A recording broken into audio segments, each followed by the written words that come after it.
Mango season അല്ലേ? അപ്പൊ നമുക്കിന്നൊരു മാംഗോ ഫ്രൂട്ടി ഉണ്ടാക്കിയാലോ?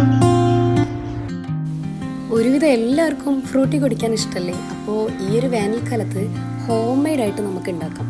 അപ്പോൾ സിമ്പിളായിട്ട് നല്ല 2 പഴുത്ത മാങ്ങയും ഒരു പച്ച മാങ്ങയും മാത്രമേ ഉള്ളൂ ഇതിന് മെയിൻ ഇൻഗ്രീഡിയൻ്റ് ആയിട്ട് വേണ്ടത്. അപ്പോൾ അതെല്ലാം കട്ട് ചെയ്തിട്ട് നമ്മൾ ചെറിയ ചെറിയ പീസാക്കിയിട്ട് വേവാൻ വേണ്ടിയിട്ടുള്ള ഒരു പാകത്തിന് വേണ്ടി കട്ട് ചെയ്യാം. അതിനുശേഷം ഒരു പാത്രം എടുത്തിട്ട് ആ പാത്രത്തിലോട്ട് നമ്മൾ ഈ പഴുത്ത മാങ്ങയും പച്ച മാങ്ങയും കട്ട് ചെയ്തിട്ട് ഇട്ട് കൊടുക്കുക. പിന്നെ അതിലേക്ക് ആവശ്യത്തിനുള്ള പഞ്ചസാര നിങ്ങളുടെ ഇഷ്ടാനുസരണം നിങ്ങൾക്ക് ചേർക്കാം. പിന്നെ പഞ്ചസാര ചേർത്ത് കഴിഞ്ഞ് പിന്നെ കുറച്ച് വെള്ളം കൂടി ചേർത്തിട്ട് ഒരു 2 to 3 മിനിറ്റ്സ് മാത്രം മതി ഇത് കുക്ക് ചെയ്യാനും.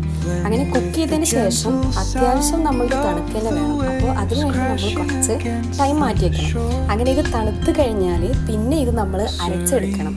അങ്ങനെ അരച്ചെടുത്ത് ഇതിൻ്റെ ജ്യൂസ് മാത്രം എടുത്തതിന് ശേഷം അതിലേക്ക് നമ്മളുടെ ഒരു കൺസിസ്റ്റൻസിക്ക് അനുസരിച്ചിട്ട് വെള്ളം ചേർക്കാം.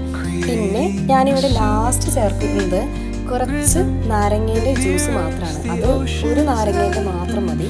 അങ്ങനെ ആ നാരങ്ങേൻ്റെ ജ്യൂസും കൂടി ഇതിൽ ഒഴിച്ചെടുത്തതിന് ശേഷം ഇതെല്ലാം ഇളക്കി കൊടുത്തു കഴിഞ്ഞാൽ റെഡിയാണ്. പിന്നെ എൻ്റെ മോൻ ഇടയ്ക്കിടയ്ക്ക് വന്നിട്ട് ഇത് ടേസ്റ്റ് ചെയ്ത് നോക്കുന്നുണ്ട്. കാരണം ഇപ്പം തന്നെ നല്ല ടേസ്റ്റ് ഉണ്ട്.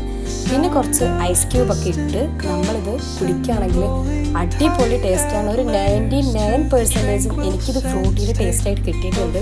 അപ്പോൾ എന്തായാലും ട്രൈ ചെയ്ത് നോക്കിയല്ലേ, എന്തായാലും സക്സസ് ആവും.